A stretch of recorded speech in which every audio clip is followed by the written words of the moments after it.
तिया बहुत क्यूट नजर आ रही थी। अश्वथ के दिल में अचानक से हलचल होने लगी। वैसे तो अश्वथ को अपने दिल और दिमाग दोनों पर पूरा कंट्रोल था, पर तिया को ऐसे देखकर उसका कंट्रोल कहीं खो सा गया था। वो अपने शरीर में हो रही गुदगुदी को साफ साफ महसूस कर पा रहा था। वो समझ गया कि अगर ऐसे ही रहा तो उसकी बीवी उसे एक दिन पागल कर देगी, और उसने जल्दी से तिया को छोड़ दिया और उठकर खड़ा हो गया। तिया उसे ऐसे करने से हैरान थी, पर वो भी जल्दी से उठ गई और एम्ब्रेसमेंट से बचने के लिए वो अपने दोनों टेडीज को देखने लगी। अश्वथ बोला, तुम आज कॉलेज नहीं जा रही हो? तुम्हें आज किसी की पेंटिंग बनानी है। तो यह सुनकर तिया ने उसे सिर उठाकर देखा तो अश्वथ बोला, कोई प्रॉब्लम? तिया ने नाम में सिर हिला दिया। फिर अश्वथ बाथरूम में चला गया और दरवाज़ा बंद करके खुद पर काबू पाने की कोशिश करने लगा। फिर अश्वथ बाथरूम में चला गया और दरवाज़ा बंद करके खुद पर काबू पाने की कोशिश करने लगा। तिया भी खुद को नॉर्मल करने की पूरी कोशिश कर रही थी। वो खुद से बोली, व्हाट आर यू डूइंग? और सरबीना, जब देखो तब मेरे क्लोज आते रहते हैं, पर वो तो मेरे हस्बैंड है, और भले ही उनका 1 करोड़ का मुझ पर लोन है, पर मुझे तो उनके साथ हमेशा रहना है। और खुद से ये कहकर चुप हो गई। फिर वो मन में बोली, क्या मैं भी उटपटांग सोचती रहती हूँ? मैं क्या चाहती हूँ? यही कि वो मेरे साथ रहे, मेरे क्लोज रहे। गॉड, क्या हो रहा है? और अपने सर को पीटने लगी। वहीं अंदर अश्वथ शावर ले रहा था। वो मन में बोला, अगर ये बात अब अभ्रम या आदित्य को पता चली तो दोनों मेरा खूब मजाक उड़ाएंगे। नहीं, ऐसा नहीं हो सकता। अश्वथ ने शावर बंद किया और बाथरोब पहनकर बाहर आया। तिया भी उसी वक्त अपने दोनों टेडीज को उनकी जगह पर रख रही थी। अश्वथ बोला, जाकर नहा लो। इतना कहते ही तिया जैसे बाथरूम में घुस गई कि अगर थोड़ी सी भी देर हो गई तो बिजली चली जाएगी। अश्वथ उसे देखता रह गया और फिर उसे जोर से अपना सिर झटका और क्लोसेट रूम में चला गया। वहाँ 2 क्लोसेट रूम थे। उसने तिया के लिए कपड़े निकाले और बेड पर रख दिए और अपने क्लोसेट रूम में चला गया। तिया भी जल्दी से नहा धोकर बाथरूम पहनकर बाहर आई, अपने कपड़े लिए और फिर बाथरूम में कपड़े पहनने के लिए चली गई। उसने एक सफ़ेद रंग की शर्ट और नीचे ब्लैक स्कर्ट पहन रखी थी, जिसकी लेंथ घुटने तक थी। अश्वथ भी अपना कोट और हाथ में नेक टाई लिए आ गया और उसके पीछे खड़ा हो गया।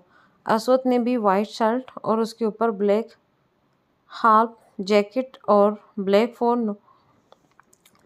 फॉर्मल पैंट पहन रखी थी और साथ में फॉर्मल शूज। उसकी कलाई में उसकी वेस्ट वॉच थी। तिया, जो अभी बड़ी अदाओं के साथ अपने बालों को झटक रही थी, उसे होश ही नहीं था कि उसके पीछे अश्वथ खड़ा था। उसने अपने बालों को पीछे की तरफ झटका, जो अश्वथ के चेहरे पर जोर से लगे।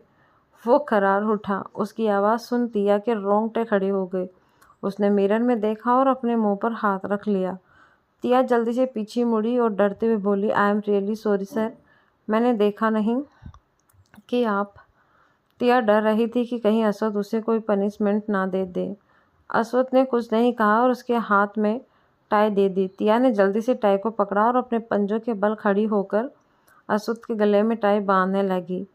उसने उसके कॉलर ऊपर किए, फिर उसके कॉलर का बटन लगाया और टाई को कस दिया।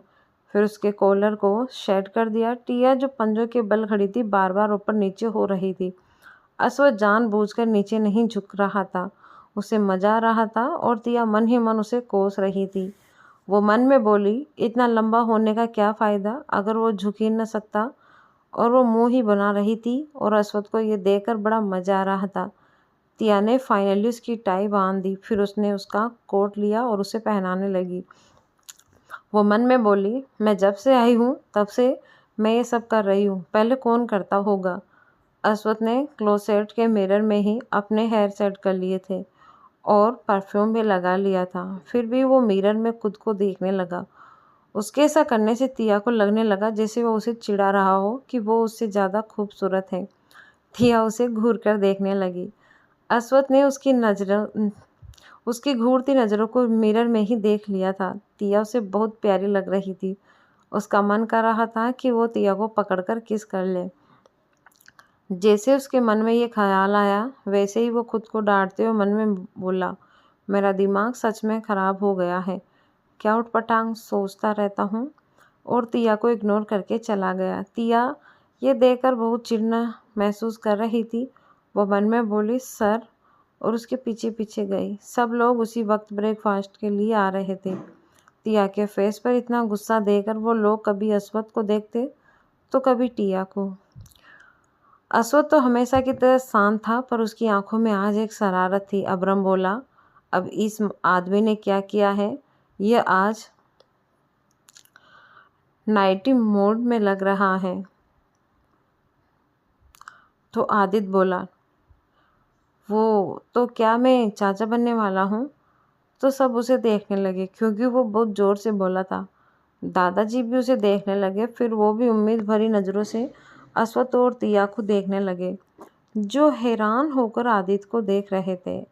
अस्वद ने जब दादाजी को देखा तो वो मन में बोला, ये आदित्य का बच्चा भी ना, जब देखो उसे चाचा बनने की पड़ी रहती है। तिया मन में आदित्य को कोस रही थी कि हर बार वो ये बात क्यों कहता है रहता है कि वो चाचा बनना चाहता है। वो कुछ नहीं बोली और सबको गुड मॉर्निंग विश किया। सबने भी एक दूसरे को विश किया और अपनी अपनी चेयर पर आकर बैठ गए। सब लोग चुपचाप अपना अपना ब्रेकफास्ट कर रहे थे। एक भयानक शांति पसरी हुई थी। दादाजी की नज़रें अस्वद पर टिकी हुई थी। अस्वद से ये जानने की उम्मीद कर रहे थे कि क्या आदित्य सच कह रहा था। अस्वद ने बिना कुछ कहे ब्रेकफास्ट ख़त्म किया और वो लोग ऑफिस के लिए निकल गए। दादाजी ने तिया को अपने पास बुलाया और बोले, बेटा क्या तुम। तो बीच में ही तिया बोली, ऐसा कुछ नहीं है दादाजी, आदि भैया को तो ऐसे ही बोल रहे थे, आपको तो पता ही है वो हर बात पर यही डिमांड करते हैं। तो दादाजी बोले, क्या मेरा निकम्मा पोता इतना निकम्मा है कि वो मुझसे तुमसे दूर रहता है। तो तिया ने यह सुनकर हैरान रह गई। उसकी तो बोलती ही बंद हो गई थी। दादाजी बोले, मुझे पता है मेरा पोता एक नंबर का नालायक है, उसे कुछ नहीं आता। तुमसे शादी कर ली पर अब भी वो तुमसे दूर भागता है। कहीं वो सच में जो लोग कहते हैं वही तो नहीं है। तिया ये सुनकर हैरान होकर दादाजी को देखने लगी और मन में सोचने लगी, सर के दादाजी भी उन्हीं को वो समझते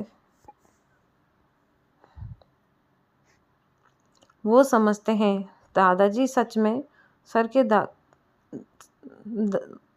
के दादाजी ही ना, या फिर सर को कहीं से उठाकर तो नहीं लाए हैं। हे भगवान, क्या सर सच में। वो भी ये सोचने लगी। फिर उसे एकदम से उसके और अस्वद के कुछ रोमांटिक पल याद आ गए। वो मन में बोली, पर उनकी हरकतों से तो नहीं लगता कि वो है। मैं भी क्या सोच रही थी। दादाजी बोलते ही जा रहे थे, वो रुकने का नाम नहीं ले रहे थे। दादाजी के मुंह से अस्वद के बारे में इतनी सारी बातें सुनकर तो तिया का मुंह खुला का खुला ही रह गया। वो कुछ बोल ही नहीं पा रही थी। तभी एक सर्वेंट आई और बोली, दादाजी मिस्टर कल्याण आए हैं, वो यंग मैडम से अपनी वाइफ की पेंटिंग बनवाना चाहते हैं। तो दादाजी बोले, मिस्टर कल्याण। उन्हें याद आया कि मिस्टर कल्याण कौन थे। वो बोले, ठीक है, तुम उन्हें गार्डन में ले आओ। दादाजी और तिया गार्डन में लगे सोफे पर बैठे थे। फिर वो सर्वेंट चली गई और दादाजी बोले, बेटा एक काम करो, तुम अपना सारा काम यहीं पर ले आओ। तो तिया बोली, जी दादाजी, और चली गई। मिस्टर कल्याण अपनी सेक्रेटरी के साथ आए थे। उन्होंने दादाजी को ग्रेट किया। दादाजी ने उन्हें इज्जत के साथ अपने सामने के सोफे पर बैठने को कहा। उसकी सेक्रेटरी उनके पीछे खड़ी हुई गई। तभी एक सर्वेंट मिस्टर कल्याण के लिए खाने पीने का सामान लेकर आए और टेबल पर रखा और उन्हें सर्व किया। दादाजी बोले, आप तो टैलेंटेड आर्टिस्ट को लोगों से रूबरू करवाते हैं ना। तो मिस्टर कल्याण बोले, हाँ मिस्टर आर्यन, और मुझे खुशी है कि मैं मिसेस तिया आर्यन के लिए ये काम करने वाला हूँ। ये सुनकर दादाजी बहुत खुश हुए। वो बोले, मेरी पोता बहू सच में बहुत टैलेंटेड है, वो आपको निराश नहीं करेंगी। तभी कुछ सर्वेंट पेंटिंग बनाने का सारा सामान ले आए और कुछ दूर पर सारा सामान रखा और एक तख्त पर सब कुछ सेट किया। तिया भी आ गई और उसने भी मिस्टर कल्याण और उनकी सेक्रेटरी को ग्रीट किया। मिस्टर कल्याण और उनकी सेक्रेटरी ये देखकर हैरान थे कि तिया कोई 18-19 साल के लड़के लग रही थी और अब भी उसमें बचपना नज़र आ रहा था। उसके चेहरे पर मासूमियत थी। दादाजी बोले, यह मेरी पोता बहू है, मेरे पोते की बीवी। तो मिस्टर कल्याण बोले, बहुत अच्छी हैं, बिल्कुल मेरी बेटी की उम्र की। तो तिया के चेहरे पर हल्की सी स्माइल आ गई और उसने कलर्स का बॉक्स निकाला और उसने अपने कपड़ों पर कलर्स ना लग जाए उसके लिए एप्रिन पहन लिया और एप्रिन के पॉकेट में बहुत सारे ब्रश रख लिए। वो एकदम प्रोफेशनल आर्टिस्ट लग रही थी। वो बोली, आपकी वाइफ। तो सेक्रेटरी ने तुरंत मिसेस कल्याण की फ़ोटो दे दी। तिया ने ध्यान से फ़ोटो को देखा। तिया की बहुत अच्छी याददाश्त थी। उसने वो फ़ोटो दूसरे तख्त में चिपका दी और मिस्टर कल्याण से बोली, आप अपनी वाइफ के बारे में बताइए। तो मिस्टर कल्याण और उनकी सेक्रेटरी से हैरान होकर देखने लगे। तिया बोली, मैंने कुछ गलत कह दिया? तो दादाजी बोले, मेरे पोता बहू के कहने का मतलब है कि आप अपनी वाइफ के बारे में बताइए। उनका व्यवहार कैसा था आपके प्रति, सब कुछ बताइए। मेरी पोता बहू तस्वीर देखकर नहीं बनाती, बल्कि इंसान का मन और अच्छे आचरण देखकर बनाती हैं। तो मिस्टर कल्याण को समझ आया और वो अपनी बीवी के बारे में बताने लगे। वो शुरुआत से बता रहे थे जब से उनकी शादी हुई थी। तिया के हाथ भी उतनी ही तेज़ी से चल रहे थे। वो बीच बीच में एक झलक तस्वीर को देख लेती और मिस्टर कल्याण की बातों को सुनती रहती। मिस्टर कल्याण की सेक्रेटरी तो आंखें फाड़कर तिया को देखे जा रही थी। वो लोग तस्वीर को नहीं देख रहे थे क्योंकि तख्त उनकी तरफ था। मिस्टर कल्याण बता रहे थे उनकी वाइफ सच में एक काइंड पर्सन थी। उनके कहने पर ही उन्होंने अपने देश के आर्टिस्ट को और देश की कला को आगे बढ़ाने का बिजनेस स्टार्ट किया था, जिससे टैलेंटेड लोगों को उनकी पहचान मिल सके। लगभग 3 घंटे बाद तिया के हाथ रुक गए। मिस्टर कल्याण तो पहले ही चुप हो गए थे। फिर तिया अपने कलर बॉक्स को बंद करते हुए बोली, आप देख लीजिए, और तख्त को उनकी तरफ घुमा दिया। जब उन्होंने पेंटिंग देखी तो वो देखते ही रह गए। सेक्रेटरी तो पहले से ही हैरान थी और अब और ज़्यादा हो गई। और मिस्टर कल्याण खुशी से उठ खड़े हुए और तिया के पास आकर बोले, मैं यही ऐसा ही पेंटिंग चाहता था। मैं यही एक्सप्रेशन अपनी वाइफ के पोर्ट्रेट में देखना चाहता था। वो एक्सप्रेशन जो मैं अपने लिए उसकी आंखों में देखता था। और वो पेंटिंग को देखने लगे और फिर तिया को देखकर बोले, thank you so much Mrs Aryan. तो तिया ने हल्का सा स्माइल किया। दादाजी बहुत खुश थे। मिस्टर कल्याण बोले, आपको पता है आप एक बेहतरीन आर्टिस्ट हैं और मैं बहुत खुश नसीब हूँ कि मैं आपके लिए काम करने वाला हूँ। ये सुनकर तिया हैरान रह गए। मिस्टर कल्याण बोले, हाँ, आपके हस्बैंड ने मुझे स्पेशली कहा, और अगर वो नहीं भी कहते तो भी यह पेंटिंग देखने के बाद मैं खुद उनसे रिक्वेस्ट करता कि वो मुझे आपके लिए काम करने का मौका दे। तिया को अपने कामों पर विश्वास नहीं हो रहा था। मिस्टर कल्याण बोले, 1 हफ्ते बाद एक ग्रांड एग्जीबिशन है। क्या तिया अपनी माँ की तरह ही एक बड़ी पेंटर बन जाएंगी? अश्वथ और तिया के बीच की नज़दीकियाँ ऐसे ही बढ़ती रहेगी या फिर कोई नई मुसीबत आ जाएगी मासूम तिया की ज़िंदगी में? दिन आर्यन पैलेस। ग्रांड एग्जीबिशन वो जगह है जहाँ पेंटिंग्स पर बोली लगाई जाती है, और आप तो एक बेहतरीन आर्टिस्ट हैं, और ये जान लीजिए कि आपके पेंटिंग देखने के बाद आपको फेम मिलेगा। ये सुन के तिया अपना सिर खुजलाते हुए दादाजी को देखने लगी। दादाजी बोले, बेटा तुम मुझे क्यों देख रही हो? तिया बोली, दादाजी एक्शन में क्या मैंने जो पेंटिंग्स भी बनाई है वो देनी पड़ेगी? ये सुनकर दादाजी तुरंत बोले, बिल्कुल नहीं, वो तो हम सबकी पेंटिंग्स हैं, उन्हें कौन खरीदेगा? हालांकि मेरे दोनों नालायक पोतों और उनके दोस्तों को लड़कियां बहुत पसंद करती हैं, लेकिन वो उनकी पेंटिंग्स नहीं खरीदेंगी। मिस्टर कल्याण कंफ्यूज होते हुए बोले, तो क्या कोई और पेंटिंग नहीं है? तिया बोली, हैं, पर मुझे अपने हस्बैंड से बात करनी होगी। तिया बोली, हैं, पर मुझे अपने हस्बैंड से बात करनी होगी। मिस्टर कल्याण बोले, ओके, फिर अनाउंस के 2 दिन पहले मैं खुद पेंटिंग्स लेने अपने स्टाफ के साथ आऊँगा। दादाजी ने हामी भरी। फिर मिस्टर कल्याण अपनी वाइफ की पेंटिंग लेकर उन्हें अलविदा कहकर चले गए। तभी ओरियन आया। दादाजी बोले, तुम वापस कैसे आ गए? तो ओरियन बोला, दादाजी कार से आया हूँ। ये सुनकर तिया हैरान होकर ओरियन को देखने लगी। उसने अभी ओरियन को मजाक करते हुए नहीं सुना था। दादाजी अपनी छड़ी से ओरियन को मारते हुए बोले, नालायक, मेरा ये मतलब नहीं था। मैं ये पूछ रहा हूँ कि वापस कैसे आना हुआ? ओरियन बोला, बिग बॉस ने यंग मैडम को ऑफिस लाने को कहा है, इसीलिए वापस आया हूँ। तो दादाजी बोले, ऑफिस किस लिए? ओरियन बोला, अब मुझे क्या पता, वैसे भी आजकल वो पागल जैसे बिहेव करने लगे हैं, क्या पता उन्हें दौरा पड़ गया हो। ये सुनकर दादाजी अपनी आंखें चढ़ाते बोले, सीधे सीधे बोलो। ओरियन बोला, दादाजी जाहिर सी बात है, वो यंग मैडम को सबसे मिलवाना चाहते हैं, और वैसे भी ऑफिस के लोग ये बात किसी को नहीं बताएंगे, वरना उन्हें 1 करोड़ की पेनल्टी फीस भरनी होगी।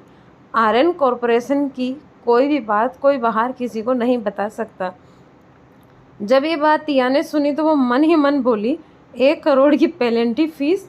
ये हमेशा 1 करोड़ का ही कर्जा क्यों ठोकते हैं? और अजीब तरीके से ओरियन को देखने लगी। ओरियन बोला, यंग मैडम, आपको कोई प्रॉब्लम तो नहीं है ना? तो तिया ने नाम में सिर हिलाया और अपना अप्रोच निकाल दिया। दादाजी बोले, ध्यान रखना वहाँ उसे कोई परेशान ना करे, अगर कोई ऐसा करे तो उसे फायर कर देना। ओरियन मन में बोला, अगर आप नहीं भी कहेंगे तो आपका राक्षस पोता ये जरूर करेगा। तिया ने सारा सामान सर्वेंट स्टाफ को अंदर ले जाने को कहा और वो ओरियन के साथ चली गई। वो दोनों गाड़ी में बैठे और फिर आर्यन कॉरपोरेशन के लिए निकल गए। तिया विंडो में से झांककर बाहर नज़ारा देख रही थी। 1 घंटे में वो आर्यन कॉरपोरेशन की बिल्डिंग के एंट्रेंस पर पहुँचे। तिया ने विंडो से झांककर बिल्डिंग को देखा। वो हैरान रह गई। वहाँ 4 बहुत बड़ी और ऊंची बिल्डिंग थी। एक में LFG, एक में A का, एक में A और T का लोगो था और एक में A और I का लोगो था। तिया हैरान होकर देखने लगी। ओरियन ने पार्किंग में कार पार्क कर दी थी और बैक सीट का दरवाज़ा खोलने के लिए आया। वो एक पल के लिए डर सी गया था। तिया विंडो से अपना सिर निकालकर बिल्डिंग को ऐसे देख रही थी जैसे उसने ऐसी बिल्डिंग कभी नहीं देखी हो। ओरियन बोला, यंग मैडम, आप ठीक हो ना? तिया बोली, बाप रे, इतनी ऊंची बिल्डिंग। ओरियन बोला, यंग मैडम आपके हस्बैंड की है। तिया ने खुद को नॉर्मल किया। ओरियन ने तिया के लिए डोर ओपन किया। तिया गाड़ी से बाहर निकली। ओरियन बोला, आप मुझे फॉलो कीजिए। तिया ने हाँ में सिर हिलाया। ओरियन आगे चलने लगा और तिया उसके पीछे। जब वो बिल्डिंग के एंट्रेंस पर पहुंचे तो वहाँ 2 गार्ड्स खड़े थे। ओरियन ने अपने पॉकेट से एक कार्ड निकाला और वहाँ लगी एक मशीन पर स्पिक किया। फिर उन गार्ड्स ने कुछ कहा। उन गार्ड्स ने तिया को ग्रीट करते हुए एक साथ कहा, वेलकम मिसेस आर्यन। तिया ने भी उन्हें ग्रीट किया। फिर वो दरवाज़ा खोलकर अंदर गए। तिया अंदर का नज़ारा देखकर बहुत चौंकी रह गई। उसे तो ऐसे लग रहा था जैसे वो जन्नत में आ गई हो। सब तरफ एकदम शांति, सब लोग अपना अपना काम कर रहे थे। ओरियन रिसेप्शन पर गया जहाँ 3 लड़कियाँ अपने कंप्यूटर पर काम कर रही थी। ओरियन बोला, एक्सक्यूज मी। वो लड़कियाँ एक साथ ओरियन को देखने लगी। ओरियन बोला, बिग बॉस को इन्फॉर्म कर दीजिए कि मैं आया हूँ। तो एक लड़की बोली, यस सर, और अश्वत को कॉल करके बता दिया। अश्वत एक मीटिंग में था लेकिन उसने कॉल रिसीव करके ये बात सुन ली और फिर से मीटिंग में बिजी हो गया। वो लड़की समझ गई कि उनके बॉस ने उन्हें अपने केबिन में आने को कहा है। बाकी 2 लड़कियां अपना काम छोड़कर तिया को देख रही थी। तिया हैरान होकर इधर उधर देख रही थी। ओरियन बोला, मिस पायल। तो पायल जल्दी से होश में आई और बोली, आप उनके केबिन में चले जाइए। तो ओरियन बोला, थैंक यू। फिर उसने तिया को देखा और बोला, यंग मैडम, आप मेरे साथ चलिए। जब उन्होंने ओरियन के मुंह से यंग मैडम सुना तो वो लोग हैरान रह गए। उन्हें इन 2 शब्दों से समझ आ रहा था कि वो अश्वत की वाइफ है। उन्हें तो यकीन नहीं हो रहा था कि उनके बॉस ने फाइनली शादी कर ली थी, और तो और वो भी इतनी छोटी एज की लड़की से। उनके जाते ही वो तीनों एक दूसरे को देखकर बातें करने लगी। उन सबके लिए ये अनएक्सेप्टेड था। वो तीनों तो हैरान थी। वहाँ पर जितने लोग थे वो सभी हैरान थे और एक दूसरे से बातें कर रहे थे। ओरियन और तिया एलिवेटर से पहुँचे। ओरेन ने 39 फ्लोर का बटन दबाया। तिया मन में बोली, उनका केबिन 39 फ्लोर पे है। उसे तो ये भी नहीं पता था कि उस बिल्डिंग में कितने फ्लोर हैं। वो हैरान थी। जब वो 39 फ्लोर पर पहुंची, स्टेशन डिपार्टमेंट का सारा स्टाफ ओरियन के साथ एक लड़की को देखकर हैरान था। वो जानते थे कि वो कोई आम लड़की तो नहीं होगी। वो लोग आपस में ही बातें कर रहे थे कि वो लड़की कौन हो सकती है।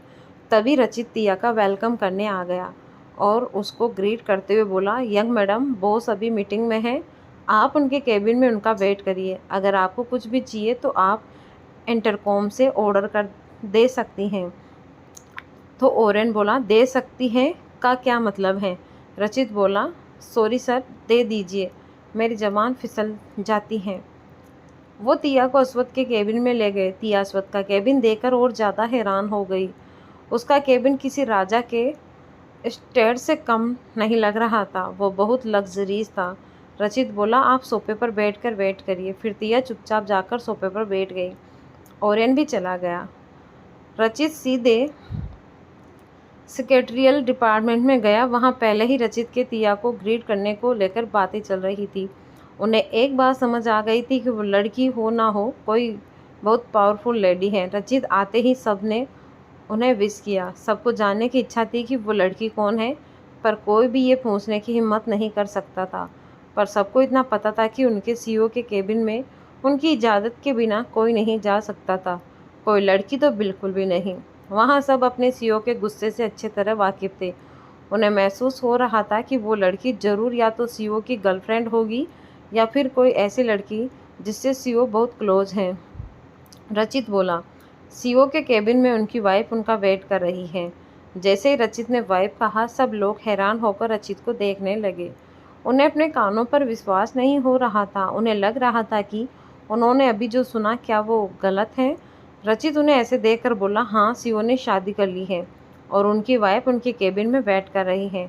सीईओ को अभी भी काफ़ी टाइम लगेगा मीटिंग में, तो मैं आप लोगों को इन्फॉर्म कर रहा हूँ कि अगर उन्हें किसी भी चीज़ की ज़रूरत होती है तो तुरंत आपको उनके ऑर्डर्स फॉलो करने होंगे, और अगर कोई ऐसा नहीं करता है तो आप सबको पता है सीईओ उनके साथ क्या करेंगे।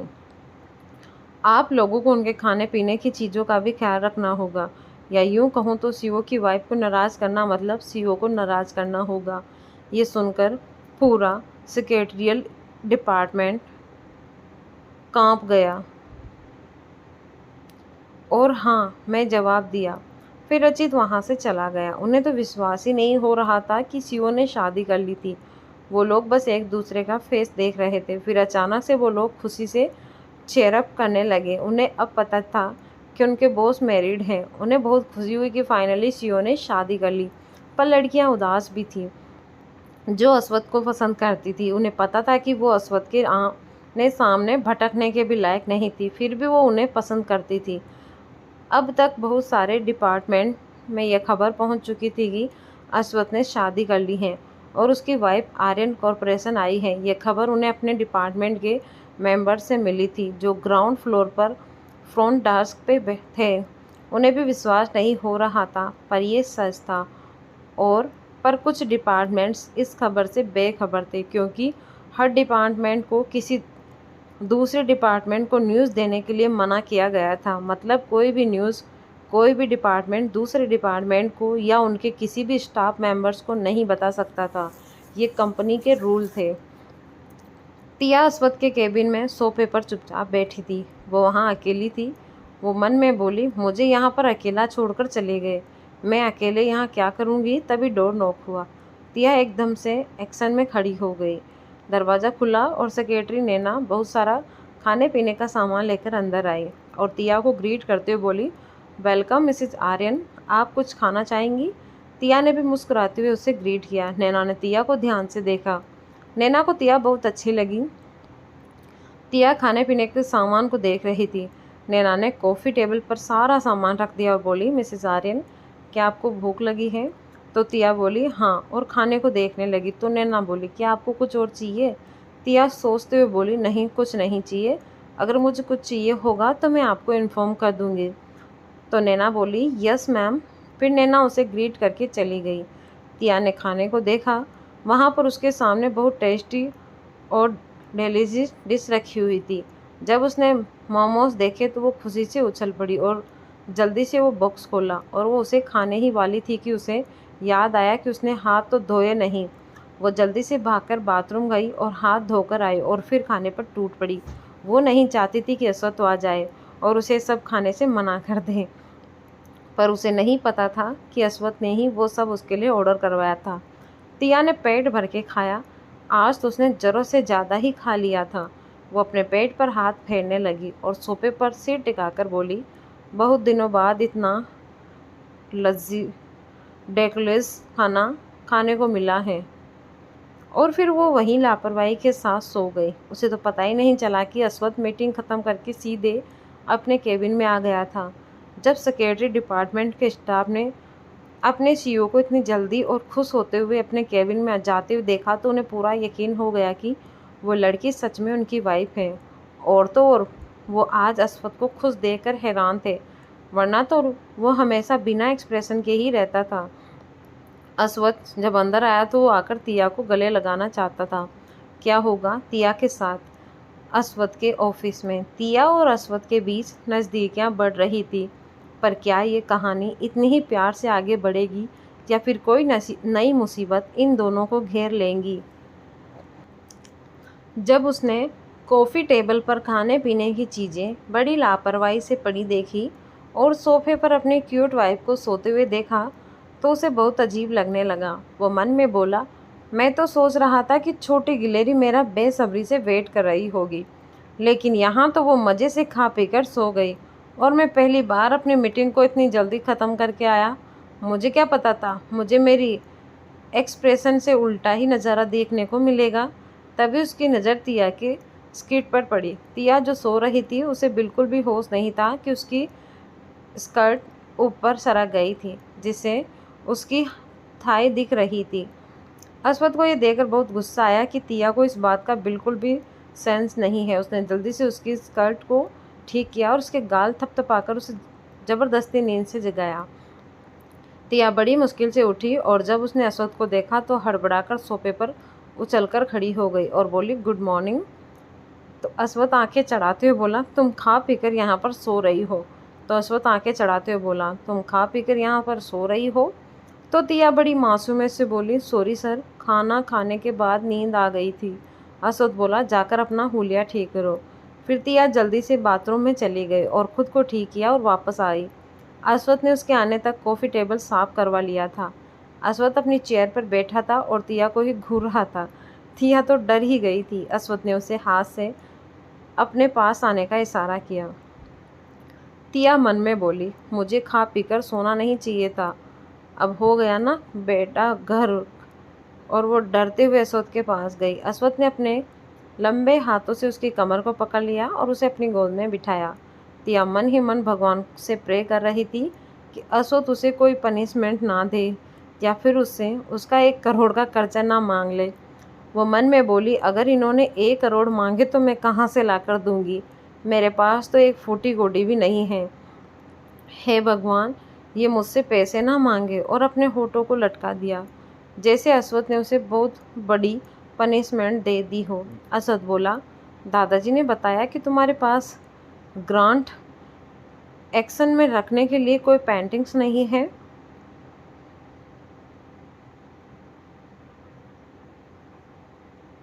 तिया ने जब ये सवाल सुना तो उसकी जान में जान आई और वो बोली, पेंटिंग्स तो बहुत सारी हैं, पर वो सब मेरे घर में है, मैंने स्टोर रूम में छिपा कर रखी है। जब ये बात अश्वथ ने सुनी तो उसे मिस्टर अग्रवाल पर बहुत गुस्सा आया। उसने अपना फ़ोन निकाला और सेल्विन को कॉल किया और बोला, तुरंत अग्रवाल हाउस जाओ और स्टोर रूम से सारी पेंटिंग लेकर आओ। अगर उस घर में रहने वाली तिकड़ी रोकने की कोशिश करे तो उन्हें अच्छे से समझा देना। तिया को अश्वथ की बात समझ में नहीं आई। वो उसे कौन फैशन में देखने लगी, पर सेल्वन को सारी बात समझ आ गई थी। वो 10 गांठ लेकर अग्रवाल हाउस चला गया। अश्वथ ने फ़ोन टेबल पर रखा और तिया उसे कंफ्यूज होकर देख रही थी। अश्वथ ने उसे देखा और बोला, क्या तुम नहीं चाहती कि तुम्हारी सारी पेंटिंग्स दुनिया देखे? तो तिया अपना सिर खुजाते हुए सोचने लगी। अश्वथ मन में बोला, ये तो ऐसे सोच रही हैं जैसे मैंने बहुत बड़ा कॉम्प्लिकेटेड क्वेश्चन पूछ लिया हो। और उसने तिया के फोरहेड पर टैप करते हुए बोला, इसमें इतना सोचने वाली क्या बात है? तुम्हारा ड्रीम है ना अपनी मॉम की तरह बनना? तो तिया उसे हैरान होकर देखने लगी। वो मन में बोली, इसे कैसे पता चला कि मेरा ड्रीम मेरी माँ की तरह बनना है? अश्वथ ने उसके मन की बात जान ली और उसके होठों पर मुस्कान आ गई और वो तिया के गालों को पिच करते हुए बोला, तुम सच में स्लेसी हो, यू स्लेसी गर्ल। तिया ये सुनकर अजीब सा मुंह बना लिया और वो धीरे से बोली, आई एम नॉट स्ली गर्ल। तो अश्वथ की हंसी छूट गई। इससे तिया और छिड़ गई और थोड़ा हिम्मत करके, थोड़ा गुस्सा दिखाते हुए बोली, आप हमेशा मुझे ब्लू करते रहते हो, इट्स नॉट फेयर। तो अश्वथ उसे अजीब नज़रों से देखने लगा और बोला, मैंने कब तुम्हें बुल किया? और अपनी एक आईब्रो ऊपर उठाई जैसे वो तिया का मजाक उड़ा रहा हो। तिया कुछ नहीं बोल पाई तो अश्वथ अपना मुंह उसके कान के पास ले जाकर बोला, बताओ। उसकी आवाज़ सुनकर तिया सिहर उठी और हकलाते हुए बोली, आपने आपने तो अश्वथ बीच में ही बोला, बेवकूफ़ लड़की, मुझे ब्लेम करना बंद करो, समझी? और उसके गाल को पिच किया। तिया उसे घूरने लगी। तभी सेक्रेटरी राव अंदर आया। दरअसल वो अश्वथ को इन्फॉर्म करने आया था कि उसे एक और मीटिंग अटेंड करनी है जिसके लिए वो लेट हो रहा है। पर जब उसने अपने बॉस की गोद में बैठी लड़की को देखा और अपने बॉस को देखा तो उसे पछतावा होने लगा कि वो कुछ देर बाद क्यों नहीं आया। उसने अश्वथ के जवाब का वेट नहीं किया और बोला, I am really sorry CO, और बाहर जाने के लिए पीछे मुड़ा। तिया भी एम्ब्रेस सेट फील कर रही थी। वो भी उठने की कोशिश कर रही थी पर अश्वथ ने उसे उठने ही नहीं दिया। अश्वथ बोला, रुको। तो राव रुक गया और उनकी तरफ पलटा और उनसे नज़रें नीचे झुका ली। वो हैरान था कि सीओ किसी लड़की के साथ इतने अच्छे से भी पेश आ सकते हैं। और तो और उन्होंने तो सीधे अपनी वाइफ को अपनी गोद में बिठा रखा था। उसे बड़ा अजीब लग रहा था। उनका सीओ एक ऐसा इंसान था जिसकी ज़िंदगी में कोई लड़की नहीं थी। वो किसी वैरागी इंसान की तरह था जिसे लड़कियों से कोई मतलब नहीं था, बस उसे अपने बिजनेस से ही मतलब था। उसके सेक्रेटरी मैनेजर सब लड़के ही थे। वो भी उसे गे ही समझता था। उसे लगता था कि असद को लड़कों में दिलचस्पी है, पर यह देखने के बाद उसकी सीच बदल गई। असद बोला, कोई प्रॉब्लम है? तो राव बोला, सीओ आप मीटिंग के लिए लेट हो रहे हैं। तो असद ने अपनी वाच देखी और बोला, ठीक है जाओ, मैं आता हूँ। फिर राव ये सुनते ही रप्पू चक्कर हो गया और अश्वथ ने फाइनली तिया को छोड़ा। तिया खड़ी हो गई और अश्वथ भी, पर अश्वथ ने जाने से पहले तिया को उसकी कमर से पकड़ा और उसे उठाकर अपनी चेयर पर बिठा दिया। तिया हैरान होकर देख रही थी। अश्वथ बोला, मेरे आने तक यहीं बैठे रहना, इधर उधर जाने की ज़रूरत नहीं है। अगर तुम बोर होने लगो तो यहाँ पर तुम्हारे लिए कुछ ब्लैंक पेपर्स और कलर्स हैं, तो तुम ड्राइंग्स कर सकती हो। पेन भी है, कुछ लिख भी सकती हो, या फिर चाहो तो बुक शेल्फ से कोई बुक पढ़ सकती हो। तो तिया ने टेबल पर एक फाइल जैसा डॉक्यूमेंट्स देखा। अश्वथ ने उसी में बहुत सारे ब्लैंक पेपर्स और कलर पेंसिल रखवाए थे। तिया ने हाँ में सिर हिलाया। फिर अश्वथ उसके सिर को सहलाते हुए बोला, अगर कुछ चाहिए हो तो मेरे इंटरकॉम से ऑर्डर कर देना। तिया बोली, हाँ। फिर अश्वथ चला गया और तिया एक डिसिप्लिनेटेड स्कूल गर्ल की तरह चुपचाप चेयर में बैठी रही। तिया ने अपने फ़ोन में गेम खेलना शुरू कर दिया। वो रॉयल प्रिंसेस रन खेल रही थी। काफ़ी देर तक गेम खेलने के बाद वो बोर होने लगी। फिर उसने अपना फ़ोन रखा और वो फाइल खोली जिसमें ब्लैंक पेपर्स थे। उसने कलर्स पेंसिल के पैकेट को खोला और फिर एक ब्लैंक पेज से पे ड्राइंग करने लगी। वो स्केच बना रही थी, वो भी अपने हस्बैंड का। वो पूरी कॉन्ट्रैक्शन के साथ स्केच बना रही थी। तब तक लंच टाइम हो गया था। ऑफिस का सारा स्टाफ कैंटीन में लंच करने के लिए जाने लगा। तभी रिलेशनशिप डिपार्टमेंट की एक मैनेजर मदिरा एक फ़ाइल लेकर सीईओ के केबिन की तरफ आने लगी। सेक्रेटरियल डिपार्टमेंट को साफ साफ अश्वथ ने कहा था कि कोई भी उसकी गैर मौजूदगी में उसके केबिन में न जाए। वो जानते थे कि अश्वथ का ऑर्डर ना फॉलो करने का अंजाम क्या हो सकता है। नैना और राव जल्दी से मंदिरा के पास गए और उसे गुड आफ्टरनून विश किया। नैना बोली, मैनेजर मंदिरा, आप सीईओ के केबिन में क्यों जा रही हैं? आपको पता है ना, उन्हें बिल्कुल पसंद नहीं कि कोई उनके बुलाए बिना उनके केबिन में जाए। तो मैनेजर मंदिरा को किसी अट्रैक्शन से कम खूबसूरत नहीं थी और वो किसी एक्टर से कम भी नहीं थी। वो हंसते हुए बोली, सेक्रेटरी नैना, शायद तुम भूल रही हो, सीईओ को बाकियों का इस तरह आना पसंद नहीं, मेरा है, और मैं तो काम से आई हूँ। तो राव बोला, सीईओ तो मीटिंग रूम में है, आप केबिन में क्या करेंगी? तो मंदिरा बोली, ऑफ कोर्स वेट करूँगी।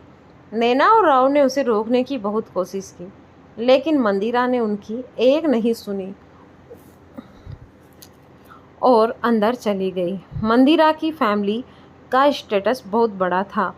वो भी हाई सोसाइटी से बिलोंग करती थी और वो अश्वथ को बहुत पसंद करती थी। उसका दिल जीतने के लिए ही उसने आर्यन कॉरपोरेशन को ज्वाइन किया था। जैसे ही मंदिरा अंदर गई, उसकी नज़र तिया पर पड़ी। तिया ने उसे अंदर आते हुए नहीं देखा तो वो स्केच बनाने में लगी थी। मंदिरा ने जब अश्वथ की चेयर पर एक लड़की को बैठे देखा और एक डॉक्यूमेंट्स फाइल के पेपर पर पेंसिल से कुछ करते देखा तो उसे बहुत गुस्सा आया। ये बात सबको पता थी कि अश्वथ की वाइफ आई है, पर रिलेशनशिप डिपार्टमेंट वालों को इस बात की बिल्कुल भी खबर नहीं थी।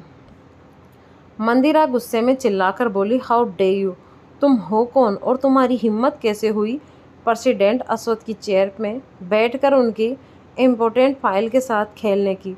जब तिया ने आवाज़ सुनी तो वो एकदम से चौंक गई और उसने सिर उठाकर देखा। मंदिरा उसे देखकर बोली, दिखने में तो तुम कोई कॉलेज की लड़की लगती हो, तुम्हारी इतनी औकात कि तुम सीईओ की चेयर पर बैठो, चलो खड़ी हो।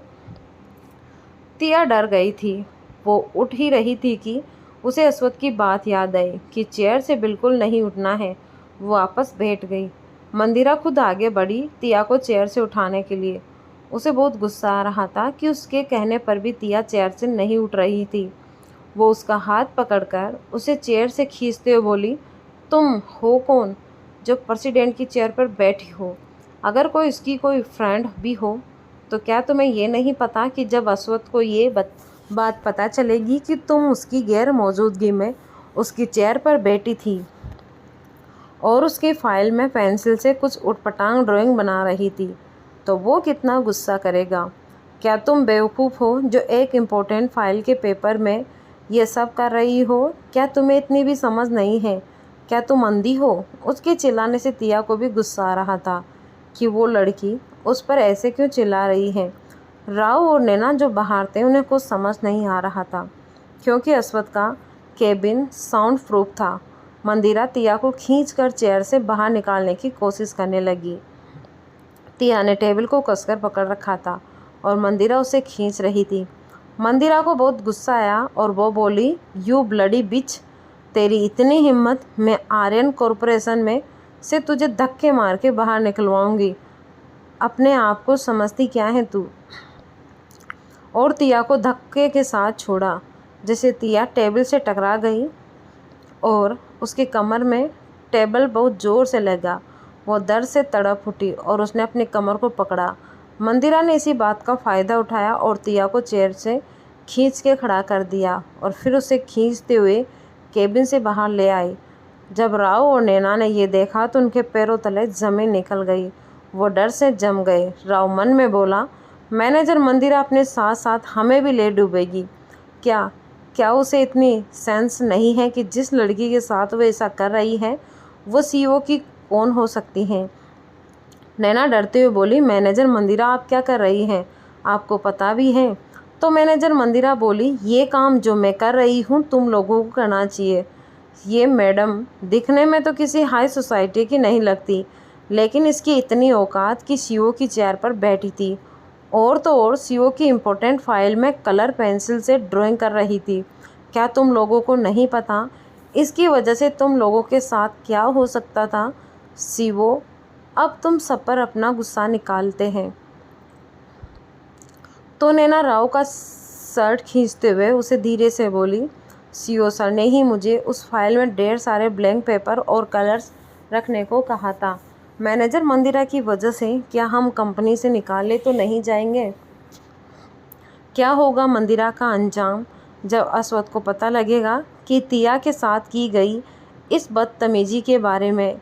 क्या करेगी तिया मंदिरा के साथ इस बेइज्जती के बदले? जानेंगे हम अगले भाग में। धन्यवाद।